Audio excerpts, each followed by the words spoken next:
Subscribe कीजिए televisions channel को और बेल आइकन को दबाना बिल्कुल भी ना भूलें ताकि हमारे वीडियोस के लेटेस्ट अपडेट आपको मिलते रहें सबसे पहले। जूम करने के लिए Alt+Z एंड देन देखिए दोस्तों, ये हमारा बिल कुछ इस तरीके से क्रिएट हो चुका है। अब चाहें तो हम इसका प्रिंट निकाल सकते हैं। सो वेलकम बैक गाइस, मैं हूं आपका दोस्त अनुराग। आप देख रहे हैं टेलीविजन्स। तो चलिए शुरू करते हैं।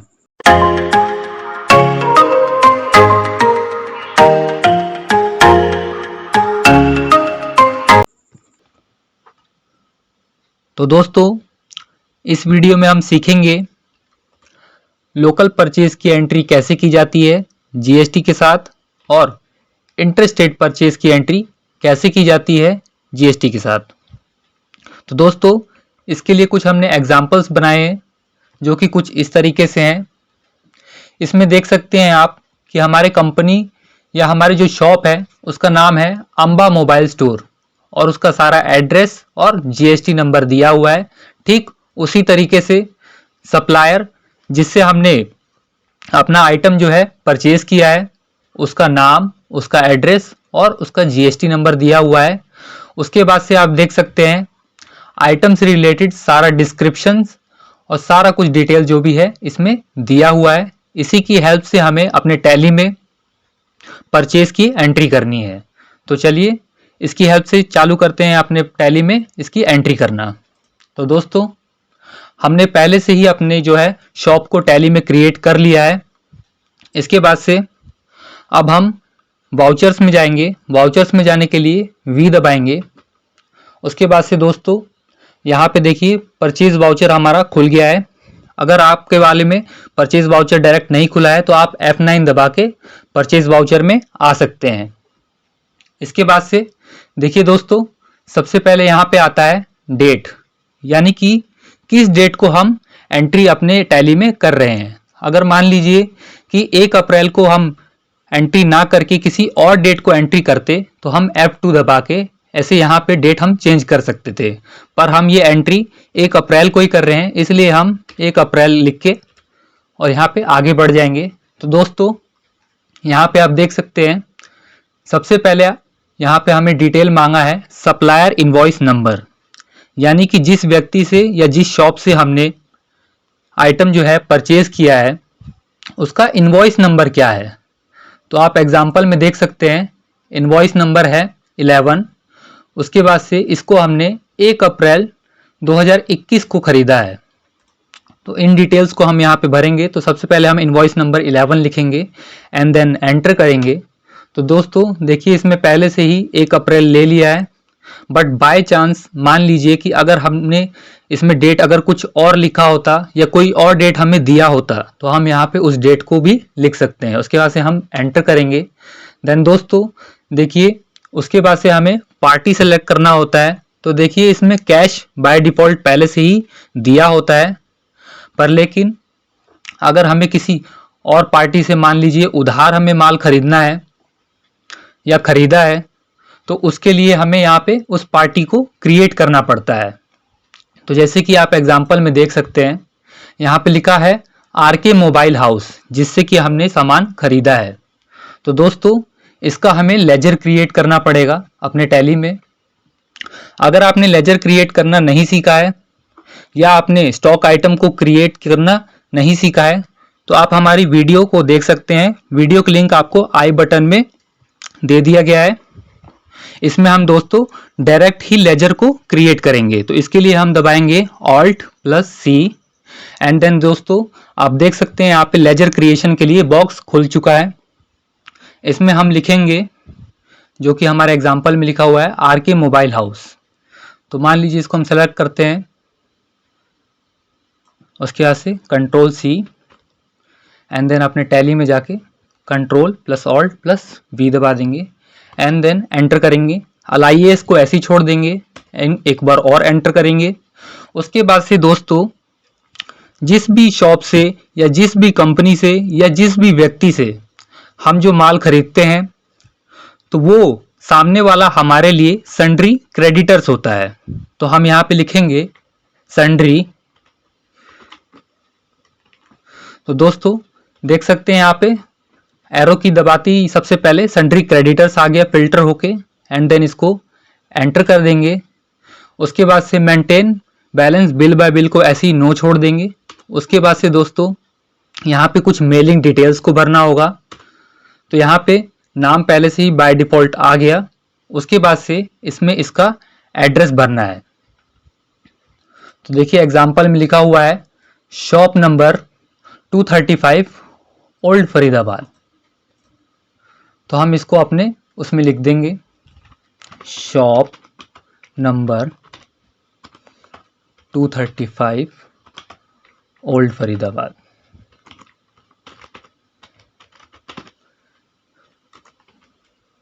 एंड देन दोस्तों एंटर करेंगे, फिर एक बार और एंटर करेंगे। तो अब हमें ये देखना है कि जो ये हमने जिस शॉप से माल परचेज किया है वो किधर लोकेट करती है, यानी कि किस स्टेट में लोकेट करती है। तो दोस्तों आप यहाँ देख सकते हैं HR लिखा हुआ है, यानी कि हरियाणा।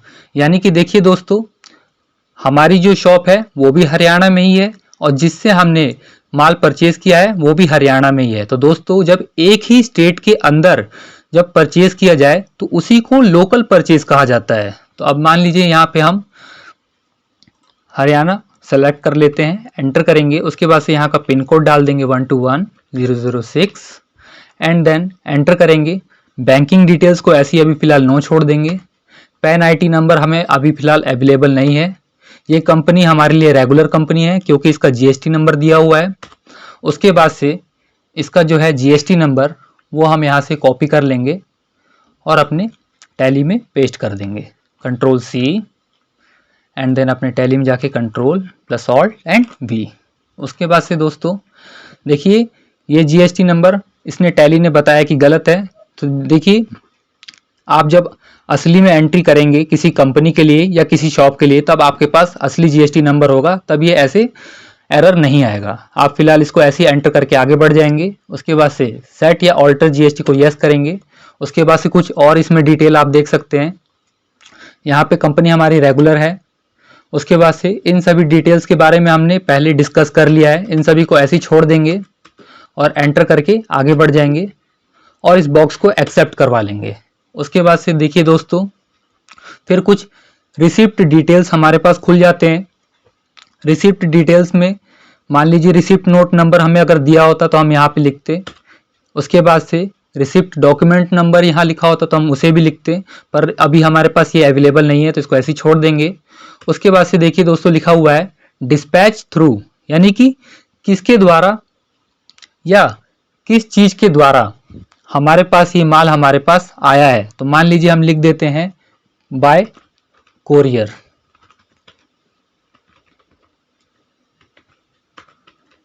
उसके बाद से डेस्टिनेशन वही हमारा फरीदाबाद है तो हम फरीदाबाद लिख देंगे। एंड देन दोस्तों मान लीजिए अगर ये किसी गाड़ी से आता या किसी ट्रक से आता या किसी भी व्हीकल से आता तो उसका हमें जो भी है उस कंपनी का जो जिस व्हीकल से आ रहा है उस कंपनी का नाम लिखते हैं यहाँ पे। उसके बाद से बिल ऑफ लेडिंग नंबर जो भी होता है वो हम यहाँ पे लिखते। उसके बाद से उसका डेट लिखते और उसका जो भी गाड़ी है उस गाड़ी का नंबर लिखते। पर अभी फ़िलहाल ऐसी कोई ज़रूरत नहीं है तो इसको हम ऐसे ही एंटर करके आगे बढ़ जाएंगे। देन दोस्तों पार्टीज़ की डिटेल कुछ इस तरीके से आगे दोबारा खुल जाती हैं, जिसमें हमें मान लीजिए कुछ चेंजेस करने हैं तो उसको हम यहाँ पे चेंज कर सकते हैं, नहीं तो इसको ऐसे ही छोड़ के आगे बढ़ जाएंगे एंटर करके। उसके बाद से देखिए दोस्तों यहाँ पे बोला है परचेज लेजर, यानी कि यहाँ पे हमें एक लेजर बनाना होता है जिसके अंडर सारी परचेज की जाती है। तो इसको भी हम यहाँ से डायरेक्टली क्रिएट कर लेंगे Alt+C एंड देन लिखेंगे परचेज।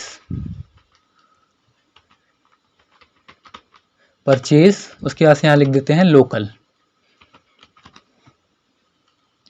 उसके बाद से देखिए दोस्तों अब ये पूछता है कि ये लेजर किस ग्रुप के अंडर आता है। तो दोस्तों ये लेजर हमारा परचेज के ही अंडर आता है। तो देखिए यहाँ पे लिखा हुआ है परचेज अकाउंट, इसको हम ऐसे एंटर कर देंगे। बाकी सभी डिटेल्स को ऐसे नो छोड़ देंगे। लास्ट में देखिए यहाँ पे एक डिटेल पूछा हुआ है टाइप ऑफ सप्लाई। तो दोस्तों ये जो सप्लाई है गुड्स की सप्लाई है, इसलिए गुड्स को सेलेक्ट करके उसके एंटर करके इसको एक्सेप्ट करवा लेंगे। अब देखिए दोस्तों यहाँ पे हमसे पूछता है नेम ऑफ आइटम, यानी कि क्या चीज हमने खरीदा है। तो देखते हैं आप अपने एग्जाम्पल में। तो देखिए दोस्तों, यहाँ पे लिखा हुआ है एप्पल आईफोन 6s, यानी कि जो हमारा आइटम का नेम है एप्पल आईफोन 6s है। तो इसको हम यहाँ से कॉपी कर लेंगे, Ctrl+C, एंड देन अपने टैली में जाएंगे। अब देखिए दोस्तों, यहाँ पे अगर हम कुछ भी लिखते हैं तो यहाँ पे हमारा स्टॉक अभी भी अवेलेबल नहीं है। तो इसके लिए हमें यहाँ से क्रिएट करना होगा। चाहे तो हम अपवर्ड की दबा के यहाँ डायरेक्ट की क्रिएट कर सकते हैं, नहीं तो Alt+C में भी जाके क्रिएट कर सकते हैं। देखिए स्टॉक का भी कुछ इस तरीके से बॉक्स खुल जाएगा। इसके बाद से यहाँ पे हम लिख देंगे Ctrl+Alt+B कर देंगे, क्योंकि हमने कॉपी कर लिया है। उसके बाद से एंटर करेंगे, लाइए इसको ऐसे ही छोड़ देंगे। अब दोस्तों, अब इसकी हमें यूनिट क्रिएट करनी है। तो यूनिट देखिए इसमें हम देखते हैं, इसको हम पीसीस में काउंट कर रहे हैं। तो हम यहाँ पे Alt+C दबाएंगे एंड देन यहाँ पे लिख देंगे PCS। उसके बाद से फिर इसका पूरा फॉर्मल नेम लिख देंगे एंड देन इसका UQC सेलेक्ट कर लेंगे, PCS। उसके बाद से दोस्तों डेसिमल में हम 1 डाल देते हैं। उसके बाद से इसको भी एक्सेप्ट करवा लेंगे। उसके बाद से देखिए दोस्तों, ये पूछता है क्या इस पे GST एप्लीकेबल है। तो जी बिल्कुल इस पे GST एप्लीकेबल है। उसके बाद से सेट या ऑल्टर GST को यस कर देंगे। डिस्क्रिप्शन को हम फिलहाल ऐसे ही छोड़ देते हैं। और एग्जाम्पल में देखते हैं, इसका HSN नंबर दिया हुआ है 1245। तो हम यहाँ लिख देंगे 1245 एंड देन एंटर करेंगे। कैलकुलेशन हमें ऑन वैल्यू पे करवाना है। देखिए यहाँ पे 3 ऑप्शन आ जाते हैं, exempt, nil rated and taxable. तो फिलहाल हम टैक्सेबल के बारे में पढ़ रहे हैं, नील रेटेड और एग्जेम्प्टेड के बारे में हम आगे की वीडियो में सीखेंगे। तो दोस्तों अब हम देखेंगे इस पे कितना % टैक्स लगता है। तो देखिए इस पे CGST 9% लगता है और SGST 9% लगता है। दोस्तों मान लीजिए कि अगर लोकल परचेज हुआ है तो उसमें 2 पार्ट्स में डिवाइड हो जाता है GST, CGST में और SGST में। और मान लीजिए कि अगर इंटर स्टेट हुआ, यानी एक स्टेट से दूसरे स्टेट में परचेज हुआ है, तो उसमें ये 2 GST का इस्तेमाल ना करके सीधा IGST लग जाता है। तो फिलहाल यहाँ पे हम देख सकते हैं टोटल 9 + 9 18% हमारा GST लगा है।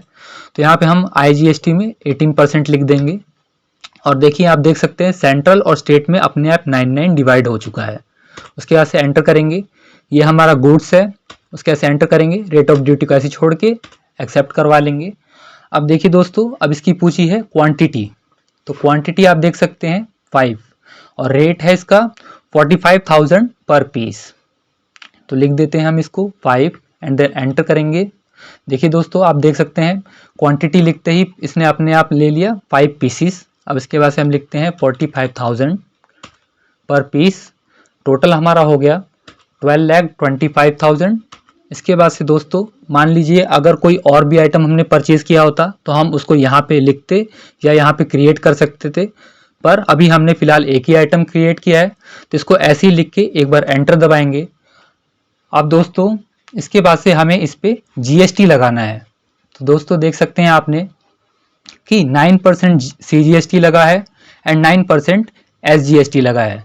तो इसके लिए भी कुछ हमें लेजर्स क्रिएट करने होंगे, जिसके लिए हम Alt+C दबाएंगे एंड देन लिखेंगे CGST। उसके बाद से दोस्तों ये जो है हमारा ड्यूटीज एंड टैक्सेस के अंडर आता है। ड्यूटीज एंड टैक्सेस कर लेंगे सेलेक्ट। उसके बाद से टाइप ऑफ ड्यूटी है हमारा GST है। उसके बाद से किस टाइप का GST है ये, तो ये हमारा सेंट्रल टैक्स है।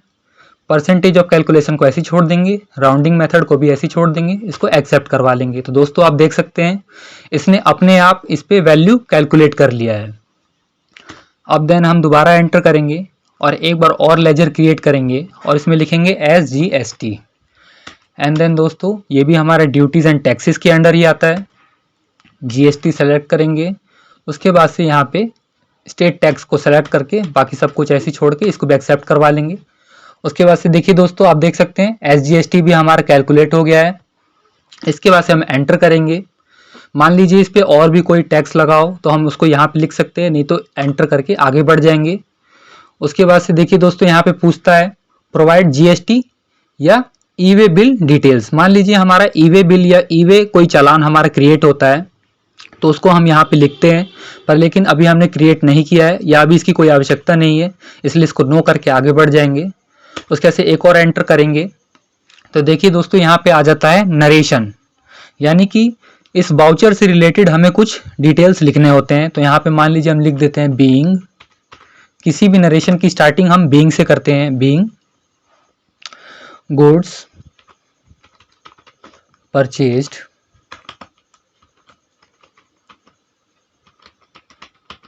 एट क्रेडिट, यह हमने उधार माल खरीदा है। उसके बाद से हम इसको एक्सेप्ट करवा लेंगे एंड देन एंटर करेंगे। देखिए दोस्तों हमने अपना इनवॉइस क्रिएट कर लिया है। अब हम एस्केप दबाएंगे। उसके बाद से अगर हम चाहते हैं कि हम अपने इस परचेज की जो है इनवॉइस को देखना चाहते हैं तो हम जैसे ही डे बुक में जाएंगे, डे बुक में जाने के लिए हम के दबाएंगे एंड देन देखिए दोस्तों यहाँ पे 1 अप्रैल को एक एंट्री लिखी हुई है आर के मोबाइल हाउसेस के नाम से, इसमें हम एंट्री करेंगे या इसमें कोई चेंजेस करना है तो यहाँ पे आके हम उसमें चेंजेस कर सकते हैं, नहीं तो ऐसे ही इसको चेक करके एस्केप दबा के बाहर आ सकते हैं। अब देन दोस्तों देखिए हमने लोकल परचेज करना सीख लिया है। उसके बाद से अब हम इंटरस्टेट परचेज को करना सीखेंगे। तो मान लीजिए कि इसमें हमने सुमन मोबाइल हब से हमने प्रोडक्ट परचेज किया है तो हम इसको अपने टैली में एंट्री करेंगे, दोबारा से अपने वाउचर्स में जाएंगे। उसके बाद से देखिए दोस्तों इसमें डेट दिया हुआ है 1 अप्रैल का ही और हम एंट्री भी 1 अप्रैल को ही कर रहे हैं, इसलिए सप्लायर इनवॉइस नंबर इसमें दिया हुआ है 12, तो हम लिख देते हैं 12 एंड देन 1 अप्रैल। उसके बाद से देखिए दोस्तों आर के मोबाइल हाउस तो हमारा पहले से क्रिएट हो चुका है, पर हमारा जो है सुमन मोबाइल हब जो है वो हमारा क्रिएट नहीं है, तो उसको हम यहाँ से क्रिएट कर लेंगे। सुमन मोबाइल हब, इसको हम चाहे तो यहाँ से सेलेक्ट करके कॉपी कर लेंगे, कंट्रोल सी एंड देन अपने टैली में जाके control plus alt plus V. उसके बाद से देखिए दोस्तों ये भी हमारे लिए सन्ड्री क्रेडिटर है। उसके बाद से maintain balance bill bye bill को ऐसे छोड़ देंगे। एड्रेस इसका हम यहाँ से कॉपी कर लेंगे, F17 crown interior, control C and then अपने टैली में जाके control plus alt plus B. उसके बाद से स्टेट जो है ये हमारा दिल्ली है, तो दिल्ली लिखेंगे और दिल्ली को सेलेक्ट कर लेंगे। अब देखिए दोस्तों हमारी जो कंपनी है वो तो हरियाणा की है और जिस कंपनी से हम ट्रांजैक्शन कर रहे हैं वो हमारी दिल्ली की है। तो देखिए एक स्टेट से दूसरे स्टेट में परचेज हो रहा है तो इसलिए ये हमारे लिए इंटर स्टेट परचेज है। उसके बाद से इसका पिन कोड लिख देंगे 110061 एंड देन एंटर करेंगे। बैंकिंग डिटेल्स को ऐसे छोड़ देंगे, पैन आईटी को ऐसे छोड़ देंगे। कंपनी है हमारी रेगुलर है। उसके बाद से इसका जो जीएसटी नंबर है, जीएसटी नंबर हम यहाँ से कॉपी कर लेंगे, कंट्रोल सी एंड देन अपने टैली में control plus alt plus B and then दोस्तों यहाँ पे सेट या ऑल्टर जीएसटी में हम जाकर दोबारा डिटेल चेक कर सकते हैं। अगर कुछ हमें यहाँ पे चेंज करना है या कोई हमें इसमें डिटेल्स को एडिट करना है तो हम यहाँ से कर सकते हैं, नहीं तो इसको ऐसे ही छोड़ देंगे और इसको एक्सेप्ट करवा लेंगे। फिर से देखिए रिसिप्ट डिटेल्स हमसे पूछता है, तो अभी फ़िलहाल हमारे पास रिसिप्ट नोट नंबर या रिसिप्ट डॉक्यूमेंट नंबर ऐसा कुछ अभी फ़िलहाल हमारे पास अवेलेबल नहीं है। डेस्टिनेशन हमारा फरीदाबाद है तो फरीदाबाद लिख देंगे। उसके बाद से बाकी अगर कोई भी इससे रिलेटेड हमारे पास डिटेल्स एक्स्ट्रा अवेलेबल होते हैं तो उसको हम यहाँ पे लिख सकते हैं, नहीं तो इसको ऐसे ही छोड़ सकते हैं। देखिए दोस्तों उसके बाद से फिर आ जाता है पार्टीज डिटेल। यह हमारा बिल्कुल सही है। बाय चांस अगर हम इसमें कुछ चेंजिंग करने हैं तो चेंजिंग कर सकते हैं, नहीं तो एंटर करके आगे बढ़ जाएंगे। अब देखिए दोस्तों ये इंटरस्टेट परचेज है तो इसके लिए हम एक और लेजर क्रिएट कर लेंगे, purchase interstate and then enter करेंगे। उसके बाद से परचेज के अंडर ही ये भी आता है।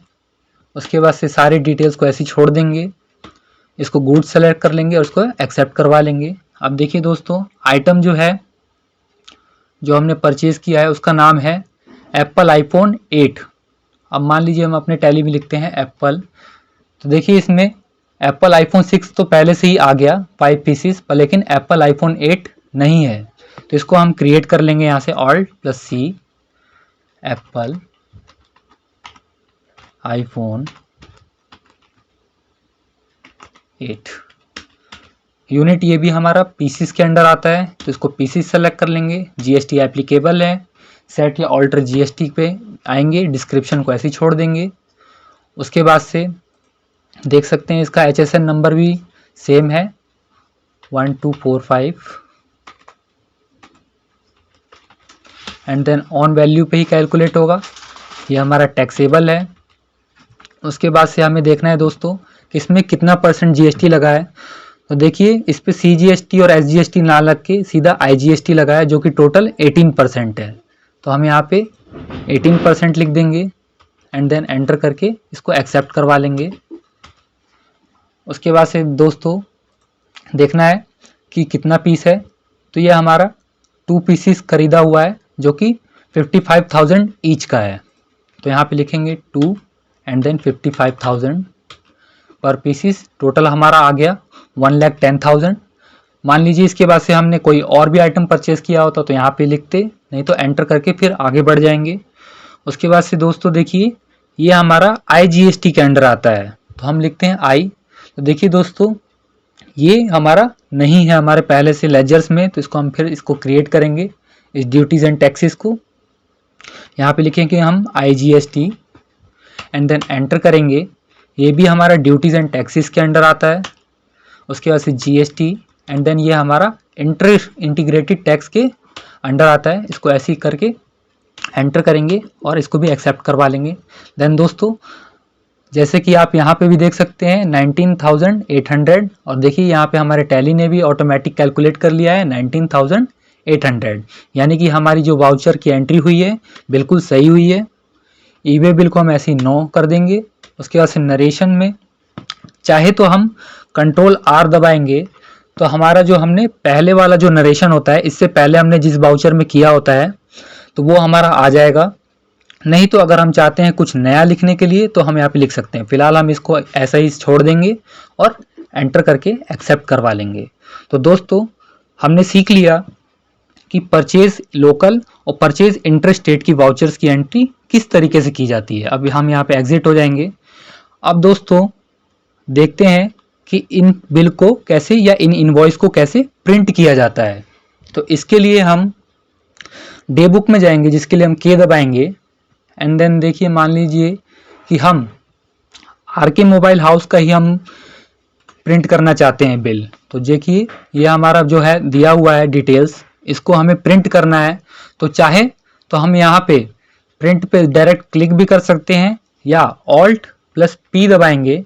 उसके बाद से देखिए दोस्तों करंट आता है तो करंट में एंटर करेंगे। उसके बाद से चाहे तो इसको प्रिंट करने से पहले हम यहाँ पे डिटेल देख सकते हैं तो उसके लिए हम I दबाएंगे या लेफ्ट एरो की दबा के प्रीव्यू में जाके इसको एंटर करके देख सकते हैं। जूम करने के लिए Alt+Z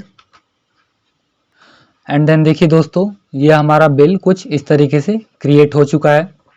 अब चाहें तो हम इसका प्रिंट निकाल सकते हैं। इसके लिए हम एस्केप दबाएंगे, एक और बार एस्केप, और यहाँ पे प्रिंट पे एंटर करेंगे तो जो कि ये हमारा इनवॉइस बना है ये हमारा क्रिएट हो जाएगा। उसके बाद से हम बाहर आएंगे अपने गेटवे ऑफ टैली पे। सो गाइस इस वीडियो में बस इतना ही। वीडियो आपको कैसी लगी कमेंट करके ज़रूर बताएं। चैनल को हमारे लाइक सब्सक्राइब करें और बेल आइकन को दबाना बिल्कुल भी ना भूलें। So guys see you soon in the next video. Thank you.